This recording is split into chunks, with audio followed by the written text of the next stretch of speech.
Well, greetings, aerospace and cyber 2020 attendees. I'm Dave Deptula, Dean of the Mitchell Institute for Aerospace Studies, and welcome to our special virtual ASC Aerospace Nation panel, The Right Mix of Stand-In, Standoff Capability. By way of introducing this topic, it's one that the Mitchell Institute has researched and published on, in part because it has implications not only for how the Air Force will shape and size itself for the coming years, but also for how it will operate and how effective it will be. And both have serious implications for the Air Force budget. Over the last 30 years, China and Russia have set out to negate US air power, strike, and missile defense advantages. Consequently, the legacy, ways and means wielded across the services require a major, if not complete, redesign to effectively compete. One enduring capability in the nation's arsenal is global long-range strike, the ability to attack targets anywhere at any time. When paired with an effective campaign strategy and aimed at vital military targets, long-range strike is one of the most cost-effective methods available to America's military commanders. Decisions will soon be required that will reshape how the Department of Defense conducts long-range strikes in the future. Now, recently, the Mitchell Institute published its own analysis entitled Long-Range Strike, Resetting the Balance of Stand-In and Standoff Forces, on how the Department of Defense should strike the right balance between penetrating strike or stand-in strike, using the Air Force's stealth bomber force, and standoff strike, the launching of long-range missiles from aircraft, ships, submarines, and land emplacements. It's Mitchell's conclusion that shifting the balance in favor of long-range standoff systems does not make sense for the Air Force, and it would furthermore lead to overinvestments in the Pentagon's overall standoff strike capacity. And while we recommend the Air Force significantly increase its penetrating long-range strike capacity in the face of great power aggression, we've invited some of the Air Force's top minds responsible for the operational conduct of these missions to weigh in. So I'd like to extend a warm welcome to Generals Tim Ray, Ken Wilsbach, and Jeff Harrigian. A little bit about each. General Tim Ray is a command pilot with more than 4,000 hours and the commander of Air Force Global Strike Command. He concurrently serves as the commander of Air Force's Strategic Air, United States Strategic Command. In these roles, he's responsible for providing strategic deterrence, global strike, and combat support to US Stratcom and the other COCOMs. We also welcome General Ken Cruiser Wilsbach, another command pilot with more than 5,000 hours, who serves as commander of Pacific Air Forces and is the air component commander of the U.S. Indo-Pacific Command. He carries out these roles and joins us today from Joint Base Pearl Harbor Hickam in Hawaii. Our final panelist, General Jeff Cobra Harrigian, a command pilot with more than 4,100 hours, is commander of U.S. Air Forces in Europe and Africa, as well as a commander of Allied Air Command headquarters at Ramstein Air Base in Germany. He also serves as the director of the NATO Joint Air Power Competence Center. So thanks to everyone for joining in this important discussion today. With that, I'd like to first extend the opportunity to General Ray to offer some opening comments, followed by Generals Wilsbach and Harrigian, and then we'll be back for some more in-depth discussion. Over to you, General Ray. All right, Dave, can you hear me okay? Absolutely. Hey, so thanks for having this forum. And, it's just one of those COVID realities. But it's a real treat to be on the net here with two teammates, guys I've known for a long, long time, and just tremendous airmen and teammates. We worked the Pacific and Europe. I couldn't ask for two better folks to go solve some of these problems with. So it's good to see you guys here. And broadly, I would tell you the leadership team of the Air Force is just remarkably good. I couldn't ask for a better group of folks to work this with. Some broad thoughts here. I'll just get us started, because all three of us have had some particular time in the Middle East working the problems over the past couple of decades. There's been some great work done. We accomplished our goals, saved a lot of Americans and allies. The hard part, though, is all of that never had what I would call an existential dimension, right? There was never any threat to us as the United States that could end us. And so we had the luxury of being able to fight that kind of conflict without a greater set of concerns. But now that we've gone, into this great power competition with two realist players with existential capabilities that could be aimed at us, it just really underscores the NDS and the NPR. The entire focus of the NDS on the long-term strategic competition, where the NPR comes back with the great power competition. Believe it's got, and we can come back to this later, it's got, I think, the right connection between modernization and arms control agreements, which is where the healthy place is. But it really comes back to how well we as a team can turn our hands to the competitive space and how well we do that. When we think about the fact that we haven't fought a nuclear armed adversary before, that we've started every conflict on our own since Korea, it means, we got a very different situation here. And as you think through the force sizing constructs and all that piece, you kind of jump into a logic tree about, the assumptions you're making that's, I don't think, relevant anymore. You've got to really begin this from the strategic to the operational to the tactical, and you've got to solve problems in that order for you to be able to get things correctly balanced. Otherwise, I think you ask yourself some questions that aren't quite as germane. So when we start thinking about that, we really got to find a way to solve, those existential conversations first, as affordably as we can, and then to work our way through it.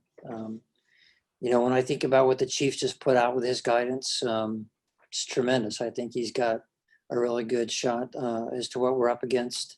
We're on the clock, and there's not a lot of time left for us. He does emphasize two things I think are important. Of course, it's the air dominance piece, but it's also the fact that we have two legs of the arsenal, right? And that's our nation's survival and the cornerstone and security structure of the free world. Those are important parts. When I consider the problem sets of my teammates here, it's not a one size fits all for either of them. There's some commonality, but in the end, it becomes how well we do at building the force that can meet both of their needs.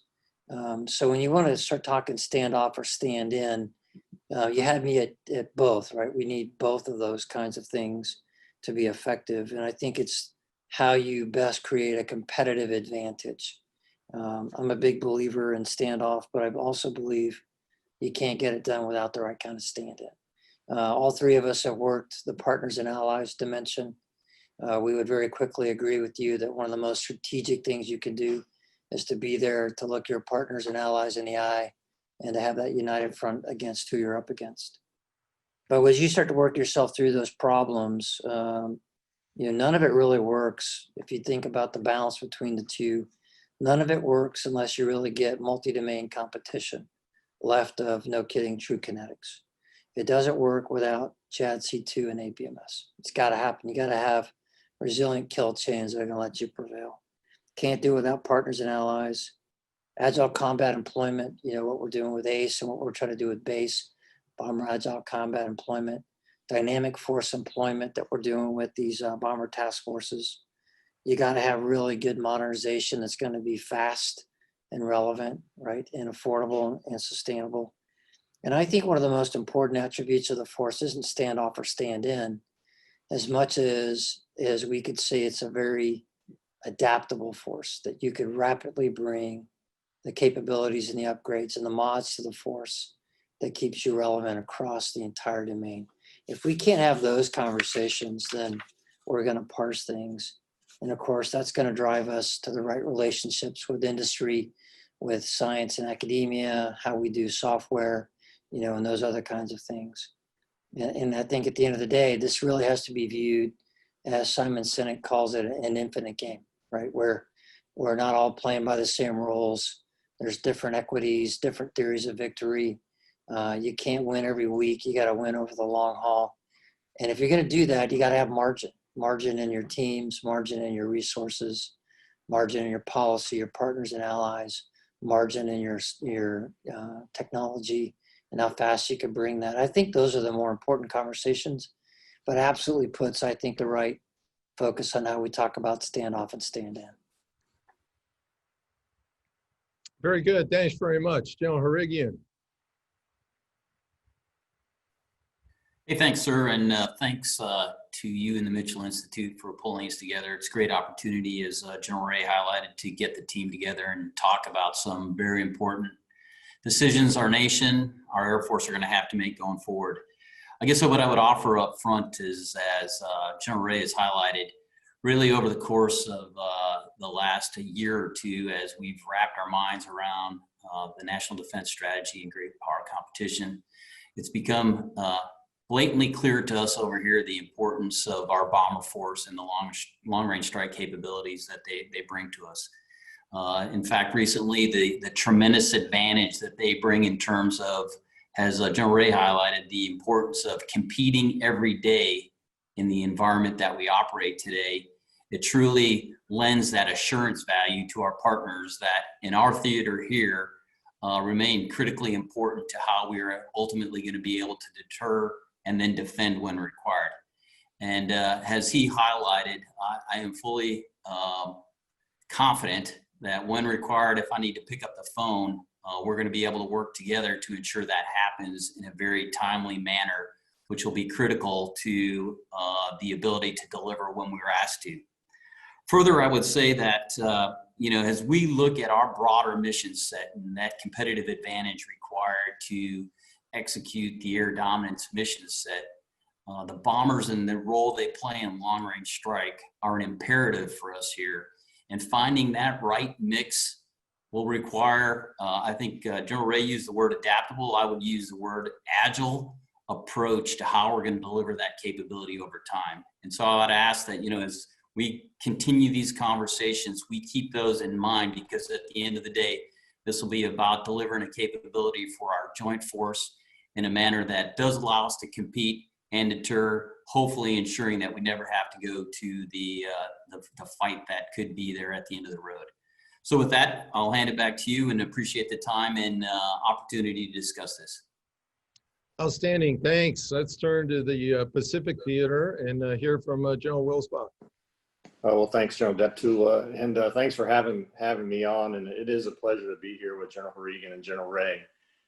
We interact with one another multiple times a week, and unfortunately, we can't be in person for AFA, but really want to thank the Mitchell Institute for taking this on and providing us with this COVID-free opportunity to share our messages.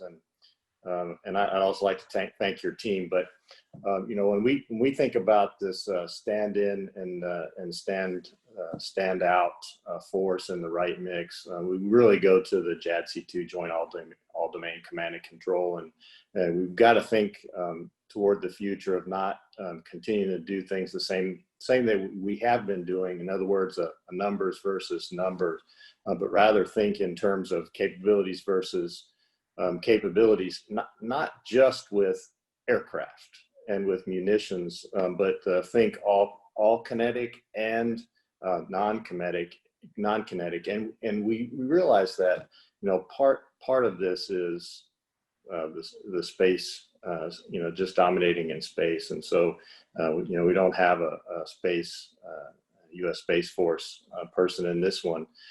In this VTC, but space is going to be so important to JADC2. And the next part is our allies and partners in the region. And when you think about most of our allies and partners in the Pacific, they don't have a standoff option. They're already in. And so we've got to be there with them. We've got to be interoperable with them. And so that plays into our mix of the stand-in, because if we're there with them, by definition, we're standing in. And then the training opportunities that we have to take advantage of throughout the year, so that we have that interoperability, is so important for the deterrence piece. And as General Ray and General Regan were speaking, all aspects of what they said, I completely agree with them, and want to thank them for their partnership, because even though we have very different areas of responsibility, we're working together almost every day. And so we've got Bomber Task Force out frequently in the Pacific, and it's been very successful in the first few months of executing that, and we're so thankful for that. And then we've been working also with USAFE and doing some teamed up operations, which I think will also be very good as we take our strategy forward. And then I guess really the last aspect of what we're thinking about with regard to stand in and stand off is taking care of our airmen and families, because many of our airmen and families are standing in because they're deployed inside the threat rings. So base defense and the ability to defend ourselves as we execute is so important. And with that, let me stop there, and we can proceed on. Thank you. Well, thanks very much, General Wilsbach, and each of you for your insights, opening insights on the topic. So let's dig into it a bit more in some detail. General Ray, I know that your local friends at the Louisiana Tech Research Institute recently worked on completing a nuclear deterrence handbook for the airmen of Global Strike Command. And Mitchell Institute's own Mark Gunzinker, excuse me, contributed a chapter on the importance of maintaining the bomber force. Multiple government and as well as independent analyses have concluded that the current bomber force is just simply too small. And while the Air Force has said it needs at least 220 bombers, would you agree that 220 is really a living number that's going to change over time? And what are some of the key factors that could further increase the Air Force's bomber requirements? Dave, I think, 220 is a living number. When I came in, it was 175. It was PowerPoint. It wasn't a real plan. I spent most of the day with a lot of the committees about 2 weeks ago talking about the bomber roadmap. And I think we've put some real rigor into that. It's a real plan now. And the path to the right force still leads us through making sure the B-1's viable. It's a re-engineering of the B-52 to get us through that mod game plan. It's keeping the B-2 until we got enough B-21s and making the B-21 program. Everything in the future goes to that path. And I think that's a real path now, and I'm pretty pleased with it. We've had some great conversations with industry, with OSD, and certainly with the Air Force on how we do that. And the Hill's been a big supporter. So we got to continue to push our way through that bow wave to get us to the right mix. The on-ramps to bigger numbers are several years away. And all we can do is pave the path to success.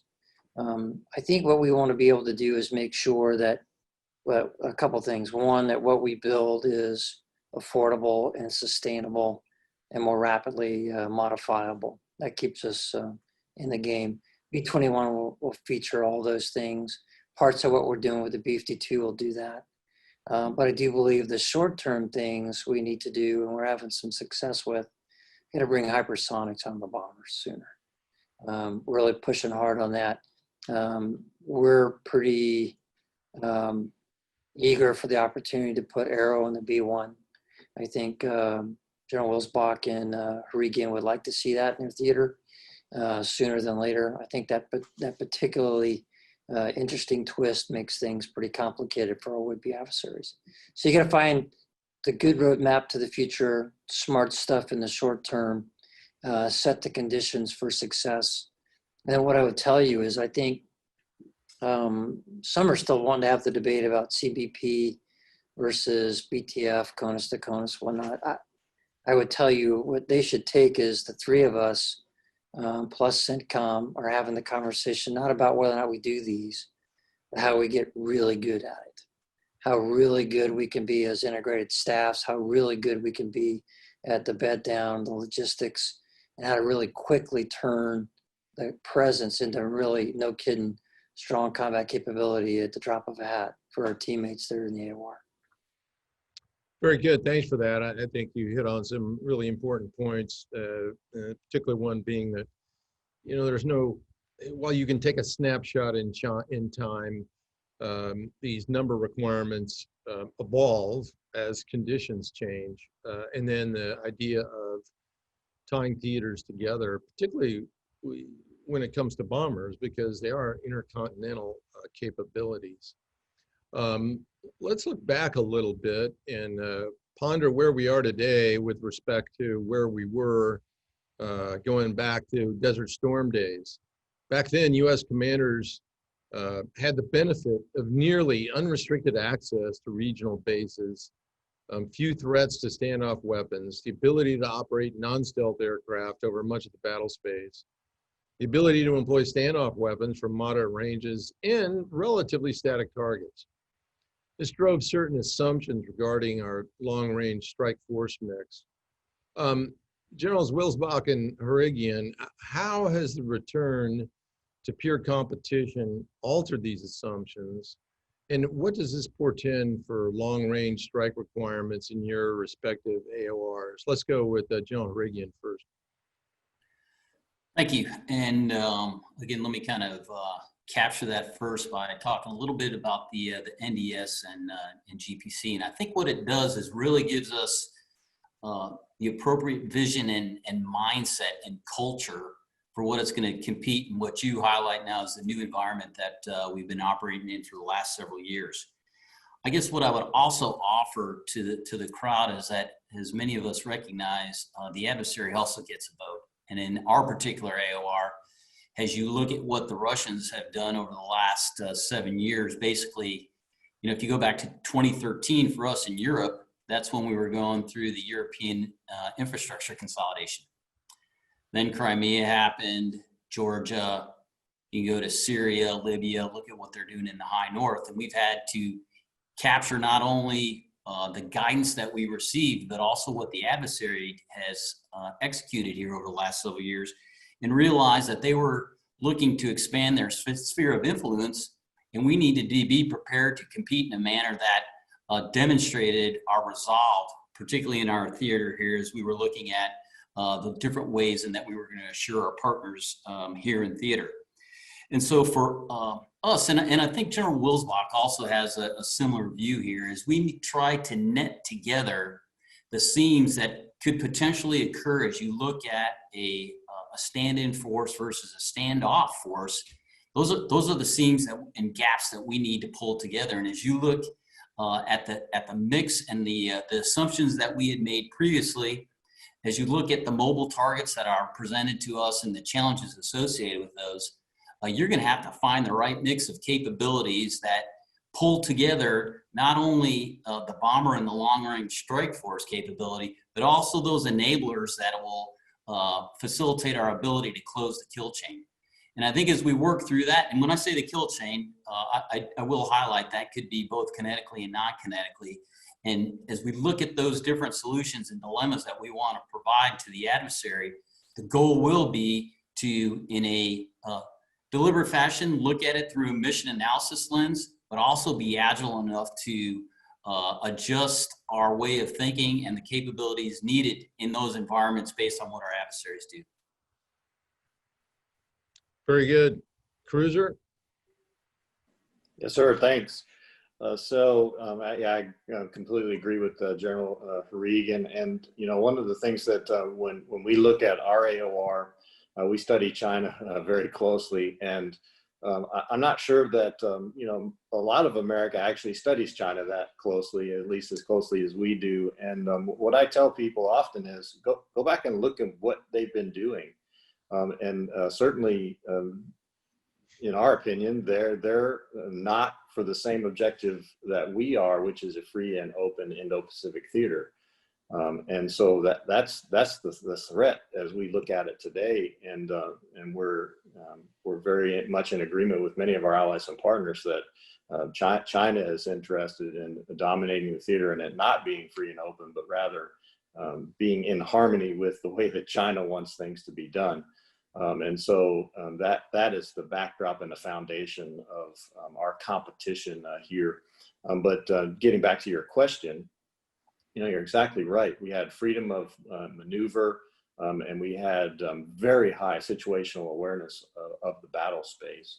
And our competitor, our threat here in the theater, has the ability with their current capabilities, and they're getting better very fast every single day at being able to deny that freedom of maneuver, and also the ability to have high situational awareness. And so that's, I go back to my first comment that I made during this VTC, which is, the space dominance and the ability to have the capability of being able to sense the battle space so that you can see those moving targets, so that where the threat is, and you can make real-time decisions on how to maneuver your force to take advantage of what you know is incredibly important.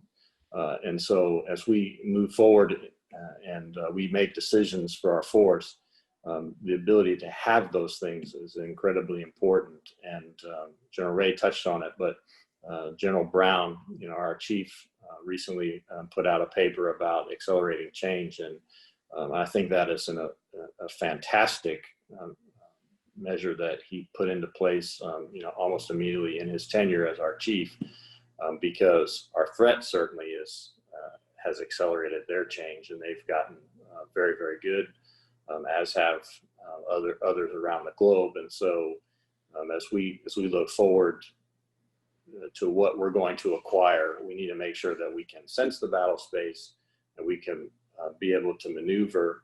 And it really gets back to the first question of stand in and stand off. And so the ability to get inside that area that they intend to deny is very important, not only from the standpoint of, if we get called to fight, we will be able to hit our targets, but as a deterrence measure, because if they know that we can actually get inside of their space that they think is denied or want to deny, then that becomes a deterrent value. Thank you. You bet. While we're on the subject of China, General Wilsbach, let's turn to standoff strikes for a moment. As a PACAF commander, it's your responsibility to deliver airspace and cyber capabilities to conduct ops in an area that covers over half the globe, 60% of the world's population. You know all the statistics. It's a great big area. There must be quite the discussion in Indo-Pacific Command about how far the Chinese can continue to push out the safe line, if you will, from which U.S. forces can launch standoff weapons from the sea or the land. Could you address this a bit in the views of those who think the balance should be heavily weighted in favor of standoff weapons? Yeah, sure. So as we've seen them advance in the last decade or so, really they've pushed out the ability to target us pretty much everywhere we are inside of the Pacific. And so we absolutely have to be able to fight from in place. So that means being able to defend your locations. In addition, the point that General Ray made about hypersonics is spot on. And the question was, why do you want hypersonics? Because it's really hard to defend if you're trying to defend against a hypersonic weapon.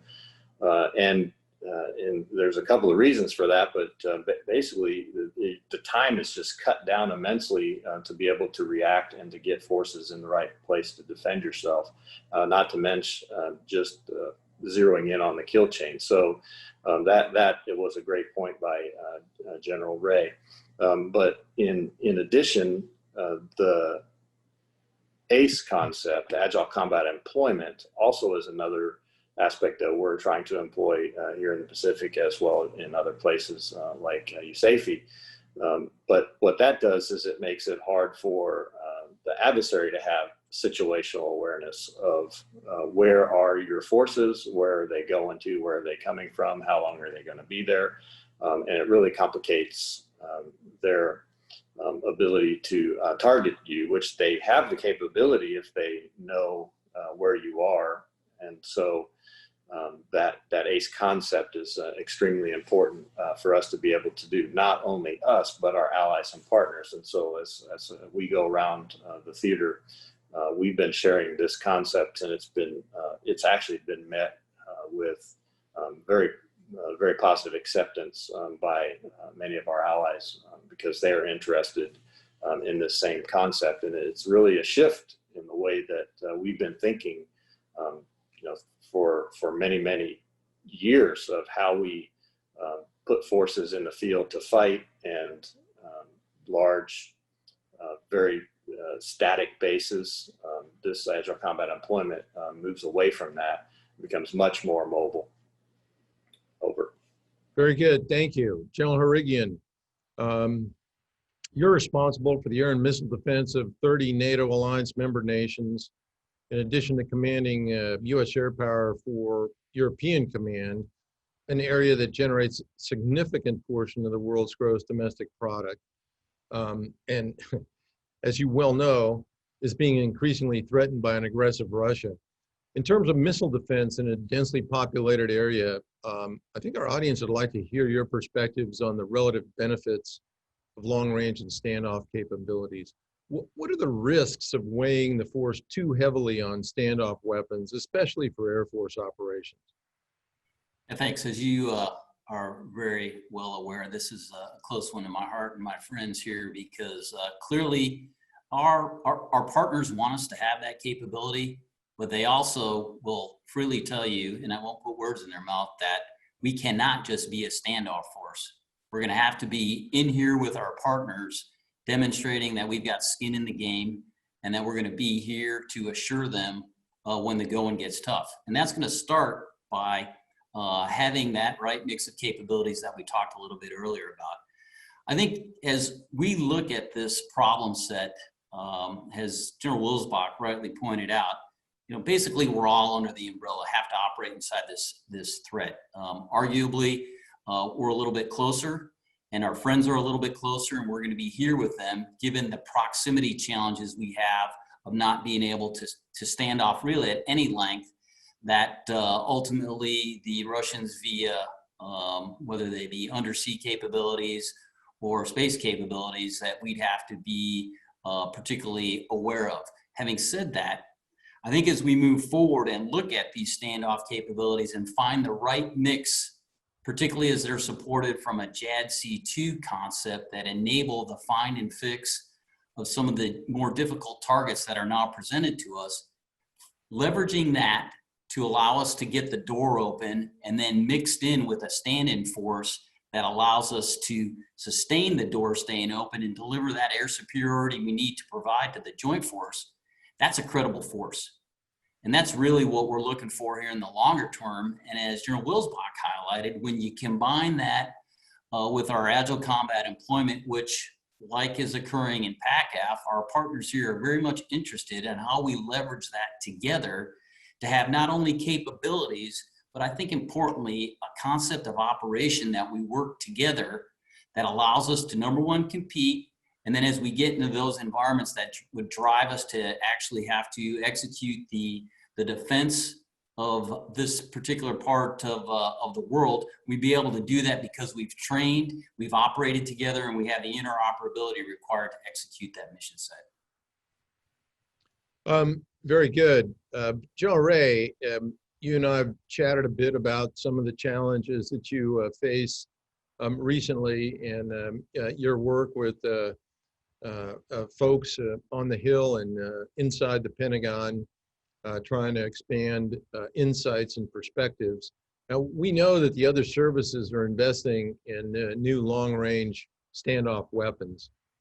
And as we face a pragmatic reality, the likelihood of a defense budget turndown, do you think it's time for a cross-service review of standoff strike responsibilities and investments from a cost per effect basis? And is this something that might help reduce excess redundancy and wasteful spending in this capability area?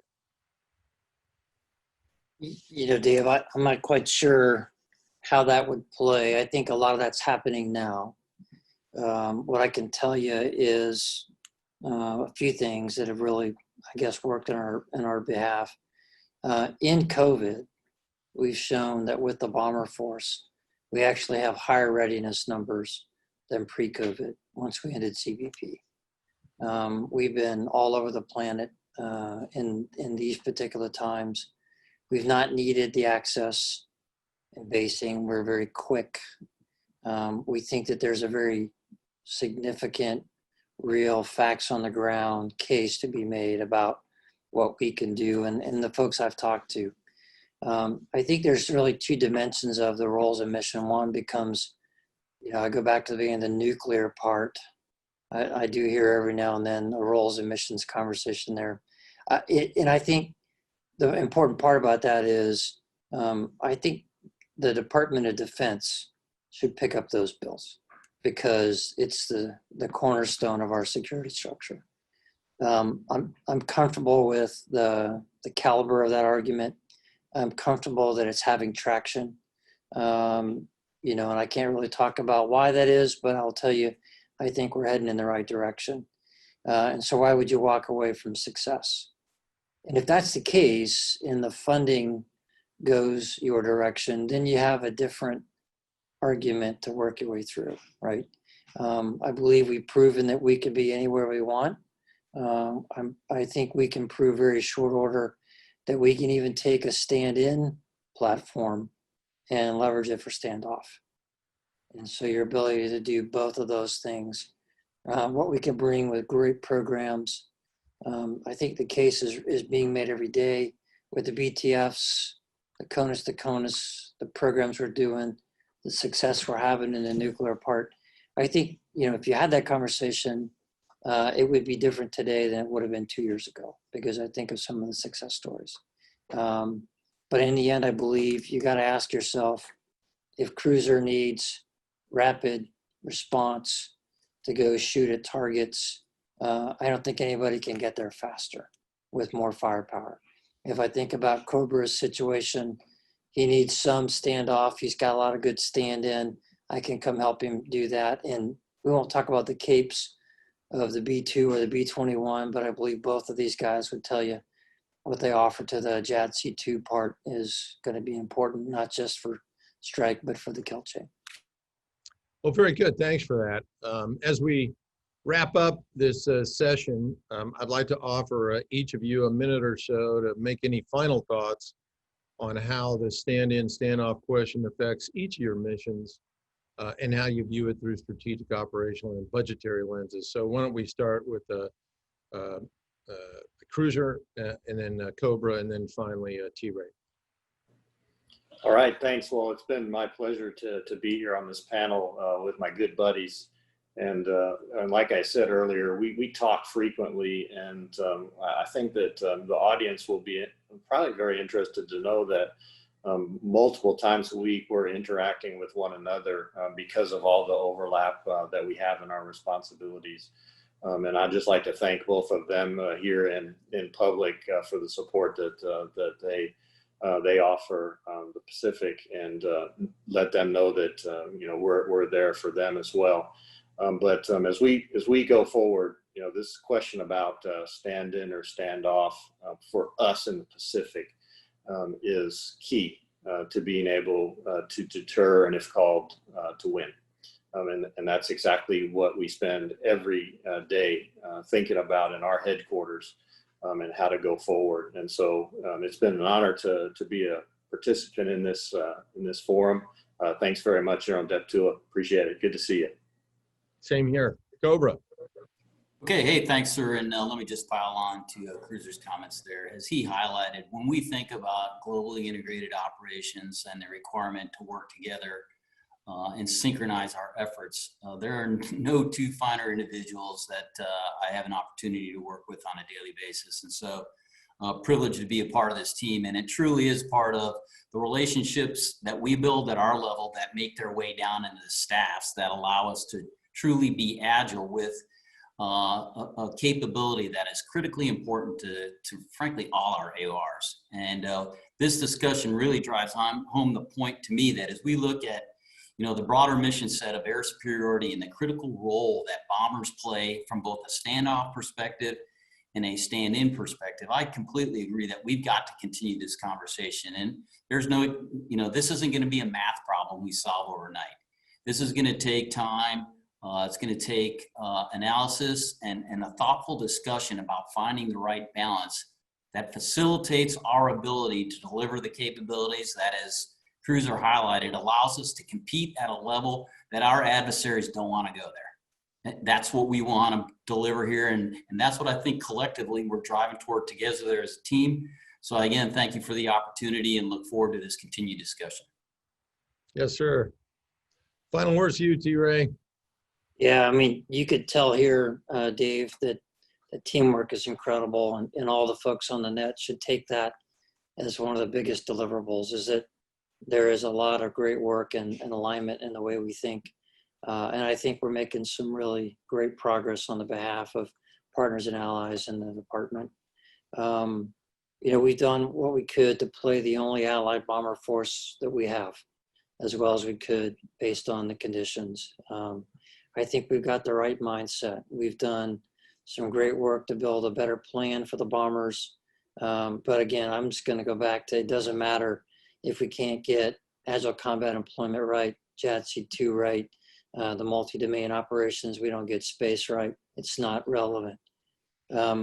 I do believe that this team, just for an example, it's the three of us, they're going to figure out conventional nuclear integration, not somebody else. It's because we get how to operate, we get how to manage risk, we get how to integrate, and really how to compete at the strategic to operational level. And so I think at the end of the day, we've got a very strong narrative and a lot of good progress to go prove that this is really how we want to get after this. Thanks for having us.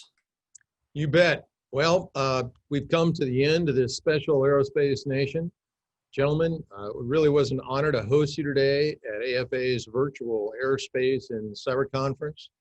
And we thank you all most sincerely for what you do to help defend our nation.